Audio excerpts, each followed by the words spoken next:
What dark secret family history have you uncovered? My great aunt and uncle were the sweetest people imaginable. When I was growing up they lived 4 houses down, so I used to go around to their house a lot after school. My uncle Jimmy used to play dollies and tea party with me. I have very fond memories of them. When my uncle Jimmy died I remember all these very professional looking old men at his funeral surrounded by what looked like to me security guards. My mum casually mentioned to me many years later that my uncle Jimmy was an old-fashioned English gangster. He did time for robbery and sex trafficking. He was also accused of murdering 4 people, but there wasn't enough evidence to prosecute. I was gobsmacked. Additional to this, my lovely auntie Diane. His wife was the madam at one of his brothels and recruited his sex slaves. She had also done time. I put 2 and 2 together and realized those men at his funeral were old gangsters. It really messed me up. We found a picture of 2 great aunts arm in arm with Hitler. We also have a signed photograph of Mussolini. That my great-great-great-grandpa left England for America and was supposed to send money for them to come over, but he never did. He just started a new family in America. Have a second cousin that murdered his siblings and parents for insurance money. He didn't get away with it, but only spent around 20 years in prison. He's out now, but no one talks about him or will speak to him. The only reason I even know is my parents warned me if he ever reaches out to me that I shouldn't talk to him. I managed to find out about him and what happened by googling him. Edit. To answer the questions. The murders happened in the late 70s. He was sentenced to 45 years, but only served 20. He was a minor. After he got out, it caused a pretty big uproar to the point that they changed the law. Believe it or not, it happened in Texas. If he does contact you, the first thing you tell him is I don't have any life insurance. Edit. Thanks for the gold. My uncle got his wife pregnant at 17. He was 30 and that's why her family got so angry. I always noticed that my aunt seemed really young. When I grew up and did the math I realized that my uncle impregnated her and married her when she was 40. He was 19. Not exactly dark, but after my grandpa died we were going through his stuff and found an old letter. My white, very Christian, very conservative grandpa had gotten kicked out of college for organizing a panty raid and somehow no one ever knew. Of course, we framed the letter and it's now hanging on the wall of my grandma's house. My mother told me a story about being at a small funeral in the late 1950s, East Texas. The deceased was mentally challenged, and the family was relieved to have the child at peace.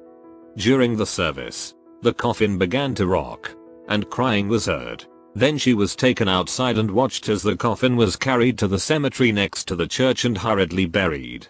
I was telling my kids this years later, and my mother walked in the room, listened for a moment, and asked, "Are you telling them about Uncle Chucky what? You seem to have forgotten to mention the connection before." Edit. I cannot swear to the authenticity of the tale, but my mother swore by it and she was not the joking sort. It has caused a decent amount of dark brooding about being buried alive in my youth. My mother left her sister to die in an apartment when she should have taken her to the hospital for gastric bleeding or something to that effect. Mom still doesn't understand why she wasn't invited to the funeral services for her parents. She's a classic narcissistic money-sucking whore. When my mother died, I found out my uncle is really my dad. Mother's brother or father's? Father's brother. Apparently she got drunk and slept with my uncle one night before they were married, but she told my dad that I belonged to some other man so he wouldn't be upset at the brother aspect. My uncle didn't know until she was dying. He went to visit her in the hospital and she told him that I was his and that she never told his brother. Then after she passed, he decided to sit me down and tell me. I told him it changes nothing. My daddy is my daddy. He still doesn't know, and if he does find out, it won't be me who tells him. He's my dad. My great-grandmother was a dirty Irish scam to marrying her. Sorry, and then collect a percentage of their pay and porn to scam multiple American and British soldiers who would come to live independence. My great-grandfather was an artsy captain. Like pretty high up. He even had Heinrich Himmler himself over for dinner at one time if I recall correctly. After the war was over he fled and got prosecuted. Not sure what happened to him after that. It wasn't necessarily a secret. But nobody talked about the picture on the mantle at my aunt and uncle's. I found out a few years ago that they had lost their oldest child, of 3, when he was 11 to leukemia. He had been my dad's best friend. Changed a lot about who they were and gave me new perspective on them. Sweetest people ever. But there is a never-ending sadness there. Parents should never have to bury their children. I just found out that my mother was divorced by my father via email, while he was away working overseas at Sudan. Turns out my dad met his high school ex during work and decided to marry her, you know. First love and stuff. Soon after she received the email, she got dressed up, leave the house leaving me and twin brother alone, while being pregnant with my youngest sister, to fill in divorce papers at the court. Also, my mum struggled so much when she was financially broke after being divorced, that she had to go house by house in my neighborhood just to ask for some money support from them. God knows what else she's been through. Edit, please stop loathing my dad.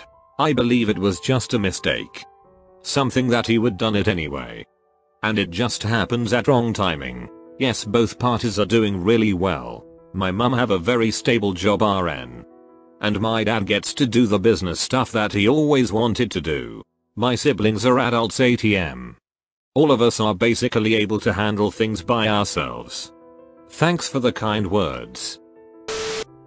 My great-grandfather was a bootlegger, and later, allegedly a cannibal during the Great Depression. I say allegedly because his friends claimed it was a rumor he started to keep people from messing with his family. They could never disprove it, though, because even up to his death he swore he'd eaten a rival's liver.